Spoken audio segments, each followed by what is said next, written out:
En métropole, les quelques 85 000 bureaux de vote ouvriront de 8 à 18 heures dans la plupart des cas, jusqu'à 19 ou 20 heures à Paris, en Île-de-France et dans les grandes villes.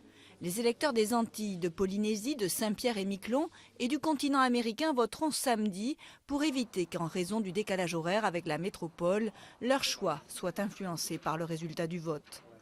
Pour 1 million d'électeurs, il n'y aura pas d'enveloppe à glisser dans l'urne, mais un clic à faire sur une urne électronique installée dans des bureaux de vote de 64 communes. Le vote électronique a été inauguré à la dernière présidentielle. Les 44,5 millions d'électeurs devront choisir entre 10 candidats. Grande inconnue pour ce scrutin, le taux d'abstention. En 2007, il avait été plus faible qu'en 2002, à plus de 16%. Cette année, le calendrier scolaire devrait jouer contre une forte mobilisation des Français. Ce premier tour tombe pendant les vacances de Pâques et la météo pluvieuse devrait aussi peser sur la participation. Aussi, pour neutraliser ces inconvénients, le vote par procuration a été simplifié pour ceux qui comptent s'éloigner de chez eux pendant leur congé.